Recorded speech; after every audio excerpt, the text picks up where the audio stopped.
ಎಲ್ಲರಿಗೂ ನಮಸ್ಕಾರ. Welcome to my channel Sonu special. ಇವತ್ತು ನಾನು ಹೋಟೆಲ್ಗಳಲ್ಲಿ ಸಿಗುವಂತಹ ರೈಸ್ ಬಾತನ್ನು ಪ್ಲೈನ್ ರೈಸ್ ಬಾತ್ ಹೇಗೆ ಮಾಡೋದು ಅಂತ ಹೇಳಿ ತೋರಿಸ್ಕೊಡ್ತಾ ಇದ್ದೀನಿ. ಮನೆಯಲ್ಲಿ ಯಾವುದೇ ರೀತಿ ತರಕಾರಿಗಳಿಲ್ಲ ಅಂತ ಅಂದರೆ ಈ ರೀತಿಯಾಗಿ ಟೇಸ್ಟಿಯಾಗಿ ರೈಸ್ ಬಾತ್ನ ಮಾಡ್ಕೊಳ್ಬೋದು. ಬನ್ನಿ ಹಾಗಾದರೆ ಹೇಗೆ ಮಾಡೋದು ಅಂತೇಳಿ ನೋಡ್ಕೊಳ್ಳೋಣ. ಮೊದಲನೇದಾಗಿ ಒಂದು ಸ್ಟವ್ ಮೇಲೆ ಫ್ರೈಯಿಂಗ್ ಪ್ಯಾನ್ ಇಟ್ಕೊಂಡಿದ್ದೀನಿ. ಮಸಾಲೆನ ಫಸ್ಟು ಫ್ರೈ ಮಾಡ್ಕೊಳ್ಳೋಣ ರುಬ್ಬೋದಕ್ಕೆ.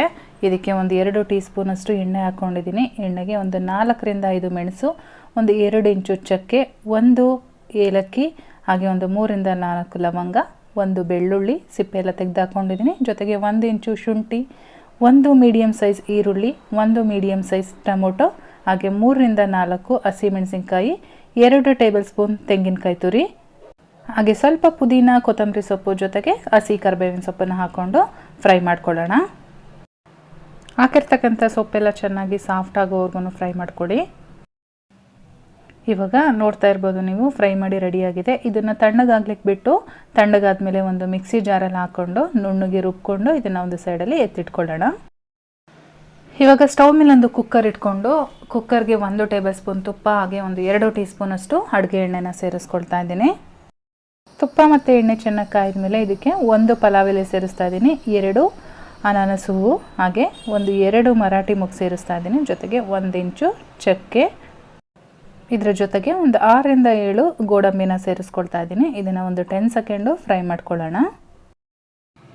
ಹಾಕಿರ್ತಕ್ಕಂಥ ಗೋಡಂಬಿ ಎಲ್ಲ ಸ್ವಲ್ಪ ಕಲರ್ ಚೇಂಜ್ ಆದಮೇಲೆ ಈರುಳ್ಳಿನ ಸೇರಿಸ್ಕೊಳ್ತಾ ಇದ್ದೀನಿ. ಈರುಳ್ಳಿನ ಇಲ್ಲಿ ನಾನು ಉದ್ದವಾಗಿ ತೆಳುವಾಗಿ ಕಟ್ ಮಾಡಿ ಇಟ್ಕೊಂಡಿದ್ದೆ. 1 ಈರುಳ್ಳಿ ರುಬ್ಬೋದಕ್ಕೆ ಹಾಕ್ಕೊಂಡಿದ್ದೀನಿ, ಹಾಗೆ 1 ಈರುಳ್ಳಿನ ಒಗ್ಗರಣೆಗೆ ಹಾಕ್ಕೊಳ್ತಾ ಇದ್ದೀನಿ. ಈರುಳ್ಳಿ ಸ್ವಲ್ಪ ಸಾಫ್ಟ್ ಆಗೋವರೆಗೂ ಒಗ್ಗರಣೆ ಮಾಡ್ಕೊಳ್ಳೋಣ. ಒಂದ್ಸರಿ ಈ ರೀತಿ ಮಾಡಿ ನೋಡಿ, ನೀವು ಹೋಟ್ಲಲ್ಲಿ ಏನು ತಿಂತೀರೋ ಅದೇ ಟೇಸ್ಟ್ ಇರುತ್ತೆ, ಸೇಮ್ ಟೇಸ್ಟು, ಸ್ವಲ್ಪನೂ ವ್ಯತ್ಯಾಸ ಇರೋದಿಲ್ಲ. ಈರುಳ್ಳಿ ಚೆನ್ನಾಗಿ ಫ್ರೈ ಆದಮೇಲೆ ನಾನು ಇದಕ್ಕೆ ಸ್ವಲ್ಪ ಹಸಿ ಕರಿಬೇವಿನ ಸೊಪ್ಪು ಜೊತೆಗೆ ಒಂದು ಅರ್ಧ ಟೀ ಸ್ಪೂನ್ ಜೀರಿಗೆನ ಸೇರಿಸ್ಕೊಳ್ತಾ ಇದ್ದೀನಿ. ಇದನ್ನು ಕೂಡ ಚೆನ್ನಾಗಿ ಒಂದ್ಸರಿ ಫ್ರೈ ಮಾಡ್ಕೊಳ್ಬೇಕು. ಇವಾಗ ಒಂದು 1/4 ಟೀ ಸ್ಪೂನಷ್ಟು ಅರಿಶಿನ ಪುಡಿನ ಸೇರಿಸ್ಕೊಂಡು ಮಿಕ್ಸ್ ಮಾಡ್ಕೊಳ್ತೀನಿ.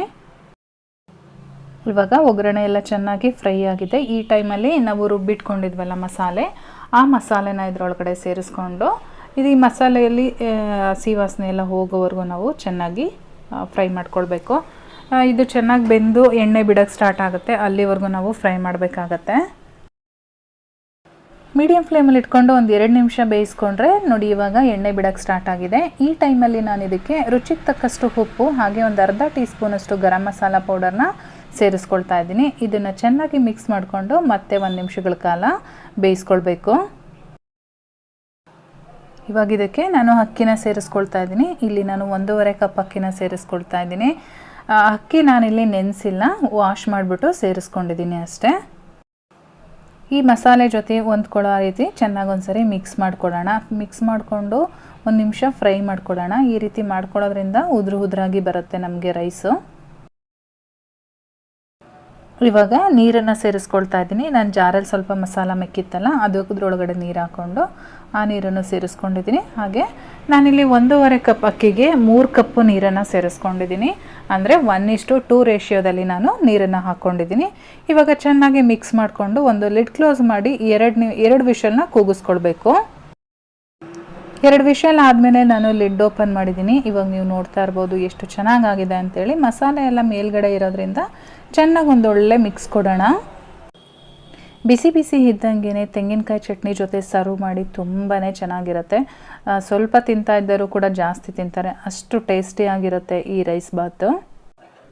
ಇವತ್ತಿನ ಈ ಸಿಂಪಲ್ ರೆಸಿಪಿ ನಿಮಗೆಲ್ಲ ಇಷ್ಟ ಆಗಿದರೆ ಒಂದು ಲೈಕ್ ಮಾಡಿ, ಹಾಗೆ ಚಾನಲ್ಗೆ ಹೊಸಬ್ರಾಗಿದ್ದರೆ ದಯವಿಟ್ಟು ಸಬ್ಸ್ಕ್ರೈಬ್ ಮಾಡ್ಕೊಳೋದಂತೂ ಮರಿಬೇಡಿ. ನಾನು ಮತ್ತೆ ಸಿಗ್ತೀನಿ ಇನ್ನೊಂದು ಈಸಿ ರೆಸಿಪಿಯೊಂದಿಗೆ. Thank you.